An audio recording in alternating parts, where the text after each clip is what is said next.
Hello everyone, आज हम देखेंगे क्लास 12 का एक्सरसाइज 11C। क्लास 12 का एक्सरसाइज 11C जिसमें हम देखेंगे एप्लीकेशन ऑफ डेरिवेटिव्स, जो कि हमारा RS अग्रवाल बुक का सॉल्यूशन होगा, जिसमें हम इस लेक्चर में हम एक्सरसाइज 11C का क्वेश्चन नंबर 10 यानी क्वेश्चन नंबर 10 से कंटिन्यू करेंगे। प्रीवियस लेक्चर में हमने इसका प्रीवियस क्वेश्चंस, इसका प्रीवियस एक्सरसाइज तथा इसका इंट्रोडक्शन पार्ट किया हुआ है, जिसका लिंक हमारे डिस्क्रिप्शन बॉक्स में अवेलेबल है या फिर उसका जो वीडियो है वो हमारे प्लेलिस्ट में भी अवेलेबल है। प्रीवियस वीडियो को हमारे प्लेलिस्ट के थ्रू या फिर जो लिंक डिस्क्रिप्शन बॉक्स में दिए हुए हैं आप उसके थ्रू जाके देख सकते हैं। आप एक बार प्रीवियस क्वेश्चंस को जरूर सॉल्व करें, हमारे प्रीवियस वीडियो को जरूर देखें, ताकि आपके जो भी डाउट है वो वीडियो देखने के बाद क्लियर हो जाए। और उस बेस पे जब आप इस क्वेश्चंस को यानी 11C का क्वेश्चन नंबर 10 को कर रहे होंगे तो आपको काफ़ी आसानी से समझ में आए। इसलिए आप एक बार प्रीवियस वीडियो को जरूर वॉच करें। स्टार्ट करते हैं इस वीडियो को।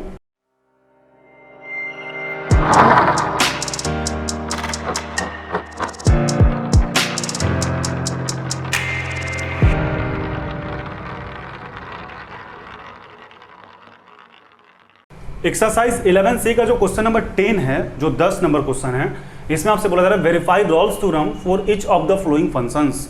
आपके पास जो फंक्शंस गिवन है, इस फंक्शंस पे आपको क्या करना है, वेरीफाई करना है रॉल्स थ्योरम को। फंक्शन है f(x = x - 1 × x - 2 का whole square in close interval 1 और 2 के साथ। तो प्रीवियस क्वेश्चंस में हमने रॉल्स थ्योरम वेरीफाई किए हैं, आपको पता भी है, आपने प्रीवियस वीडियो देखा भी होगा। रॉल्स थ्योरम को वेरीफाई करने के लिए आपको 3 क्राइटेरिया फुलफिल करना चाहिए। पहला कंटिन्यूअस होना चाहिए, दूसरा डिफरेंशिएबल होना चाहिए और तीसरा क्या होना चाहिए, fa = fb होना चाहिए। तो तीनों कंडीशन को हम इस क्वेश्चन के लिए चेक करेंगे। यदि तीनों कंडीशन फुलफिल करता है तो रॉल्स थ्योरम को वेरीफाई करेंगे। स्टार्ट करते हैं। क्वेश्चन आपके पास क्या है, पहले सॉल्यूशन लिख लेते हैं और यहाँ पे लिखेंगे given function f(x = x - 1 x - 2 का होल स्क्वायर। ये आपके पास फंक्शन गिवन है। अब यहाँ पे क्या लिखेंगे, नंबर फर्स्ट यहाँ पे लिखेंगे दिस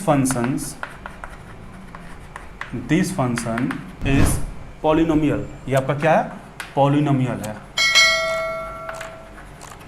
ये आपका जब पॉलिनोमियल फंक्शन है तो आपको पता है जब पॉलिनोमियल फंक्शन जो होता है ऑलवेज कंटिन्यूअस होता है। तो यहाँ पे क्या लिखेंगे, विच इज ऑलवेज कंटिन्यूअस। ये आपका हमेशा क्या होगा, कंटिन्यूअस होगा। जब ये आपका हमेशा कंटिन्यूअस होगा तो यहाँ पे आराम से लिख देंगे f इज कंटिन्यूअस इन किस पे, 1 और 2 पे। बात समझ में आ गई। जब आपका ये पॉलिनोमियल फंक्शन है और आपको पता है कि पॉलिनोमियल फंक्शन हमेशा कंटिन्यूअस होता है तो 1 और 2 पे भी कंटिन्यूअस होगा। बस यही चीज़ को हम लिखे हुए हैं। यदि सेकंड की बात करें तो सेकंड नंबर में हम डिफरेंशिएबिलिटी चेक करते हैं, यानी डिफरेंशिएबल है या नहीं।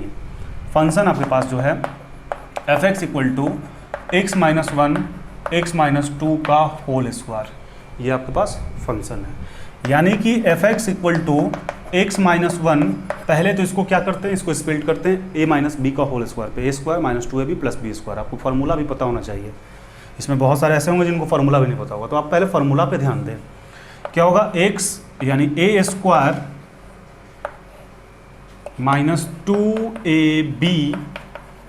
+ b²। अब ये क्या हो जाएगा, f(x = आपके पास हो जाएगा x - 1 x² -2 में 2 से मल्टीप्लाई करेंगे 4x + 4। ठीक है यहाँ तक। अब f(x = कितना हो जाएगा, अब इसको इसके साथ मल्टीप्लाई कराते हैं। तो x में x² से कराएंगे तो x³, x में -4x से कराएंगे तो -4x², x में 4 से कराएंगे तो +4x, फिर -1 में x² से कराएंगे तो -x² हो जाएगा, -1 में -4x से कराएंगे तो +4x ही हो जाएगा, और -1 में 4 से कराएंगे तो +- 4 में 1 से कराएंगे तो 4। यहाँ तक आपका कोई इशू नहीं होना चाहिए। अब ये क्या हो जाएगा, f(x = आपके पास हो जाएगा, यहाँ ध्यान दे, x³ तो x³ ही है, तो x³ आपका x³ ही रहेगा। इसके साथ में आप ध्यान दें कि यहाँ पे x² यहाँ पे है माइनस में 4x² और यहाँ पे माइनस एक्स स्क्वायर, तो 4x² और माइनस 1x² माइनस 5x², तो ये क्या हो जाएगा माइनस 5x²। इसके बाद आप ध्यान दें यहाँ पे 4x है और यहाँ पे 4x, तो 4x और 4x 8x, यहाँ पे हो जाएगा 8x और बच क्या गया तो -4 बच गया। ये भी आपको क्लियर होगा। fx को हमने क्या किया स्प्लिट किया। अब f' को फाइंड करते हैं, तो f' भी आपका फाइंड हो जाएगा यदि आपके पास x के पावर n का फॉर्मूला याद हो। नहीं याद हो तो कुछ नहीं करना होता, n आगे आ जाता है यानी 3 आगे, x 3 - 1 यानी 2, फिर ये आगे आ जाएगा तो 10 बना देगा इसको और ये कितना हो जाएगा x, और 8x, x का जो डिफरेंशिएशन होता है 1 होता है, dx/dx कट जाता है 1 हो जाता है, यानी ये कितना हो जाएगा 8, और किसी भी कांस्टेंट का 0, यानी f' कितना आ गया, f' जो था आपका आ गया 3x² - 10x + 8।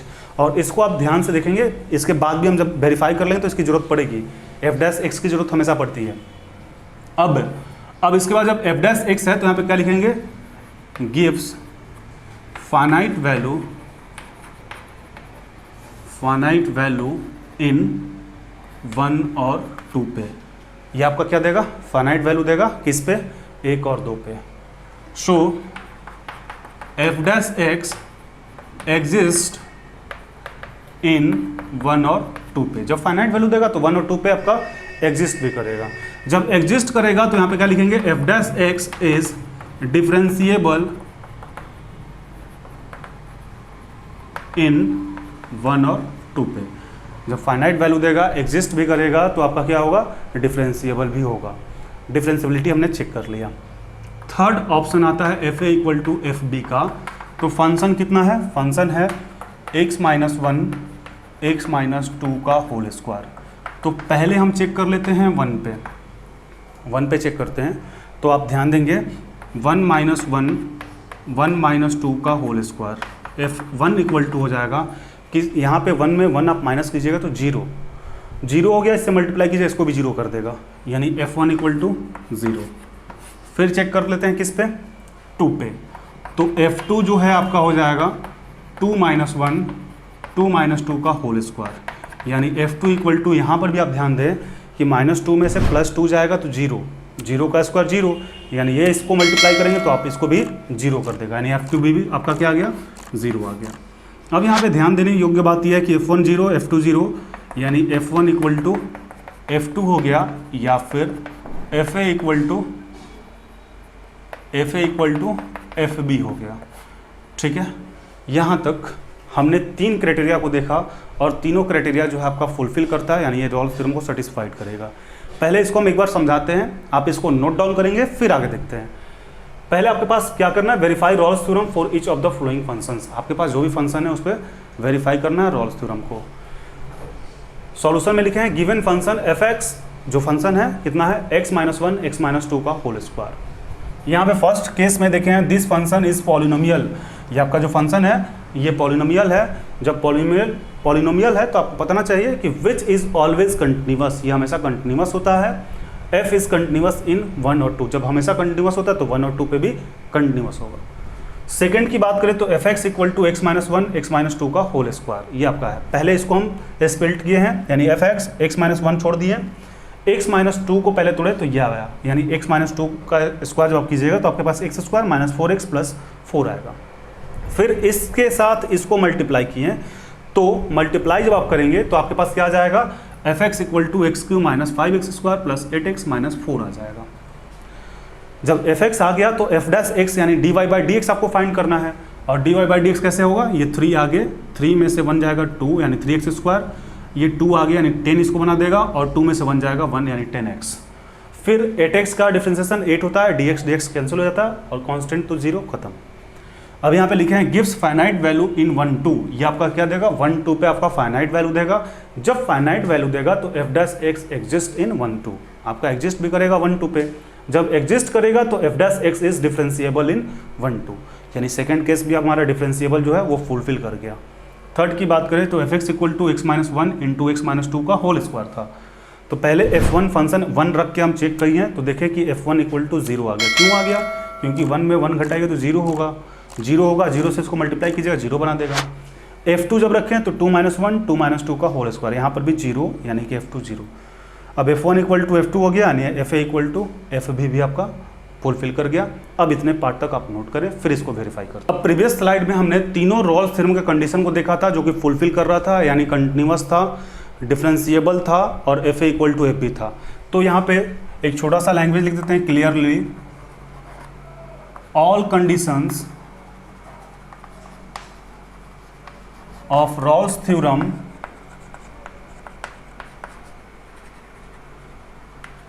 Are satisfied.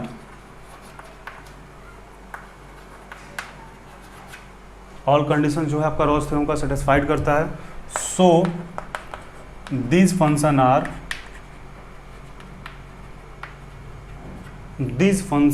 Are real number,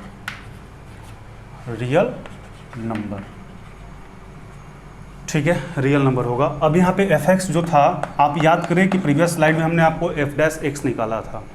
तो f' आपका कितना आया था, f'(x) वो आपके पास आया था 3x² माइनस 10x प्लस 8, ये आपका f'(x) आया था। जब f'(x) आपका ये वैल्यू देता है, तो f'(x) यानी x के जगह जब c बोलें तो f'(c) कितना देगा, 3x² माइनस 3c² हो जाएगा ना, 3c² माइनस 10c प्लस 8, ठीक है, x की जगह पे केवल c रख दिए। अब यहाँ पे ऐसा करते हैं कि late f'(c) equal to 0, f'(c) को जब हम 0 बोलते हैं, यानी कि 3c² minus 10c plus 8 equal to 0 हो जाएगा। अब यहाँ से हमें स्प्लिट करके c का वैल्यू फाइंड करना होगा। तो पहले इसको यहाँ पे लिख देते हैं, 3c² minus 10c plus 8 equal to 0, यही है ना। अब इसको स्प्लिट करना आपको आता होगा, 3 में 8 से मल्टीप्लाई कराएंगे 24, और 24 को स्प्लिट करेंगे 2, 12, 2, 6, 2, 3, यानी माइनस 10 चाहिए। तो कैसे आएगा, 3 में 2 से मल्टीप्लाई करेंगे 6, और 6 में 4 माइनस करेंगे तो माइनस 6 और माइनस 4 माइनस 10, यानी कि यहाँ पे लिख सकते हैं 3c² minus 6c minus 4c plus 8 equal to 0, ठीक है, इसमें कोई डाउट नहीं होना चाहिए आपको। अब इन दोनों में हम क्या कॉमन ले सकते हैं, इन दोनों में 3c कॉमन लेंगे तो क्या बच जाएगा यहाँ पे c, और यहाँ से 3 तो ले चुके हैं, यानी कि 2 बच जाएगा, c तो ले ही चुके हैं, c माइनस 2।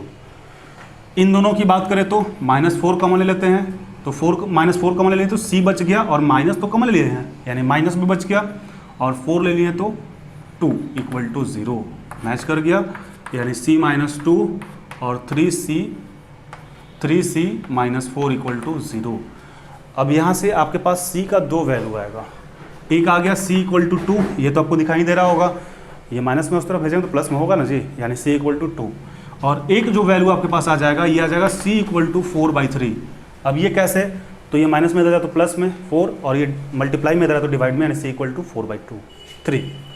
अब यदि दोनों वैल्यू को आप ध्यान दें तो 1 और 2 के बीच में हमें चाहिए, तो 2 तो होगा नहीं, ये तो आपका ऐसे कैंसिल हो जाएगा, 4/3, यानी कि यहाँ पे लिखेंगे c equal to 4/3 belongs to open interval 1 और 2, या फिर c equal to 4/3 belongs to 1 और 2, ये आपका क्या हो जाएगा, ये आपका वेरीफाइड हो जाएगा।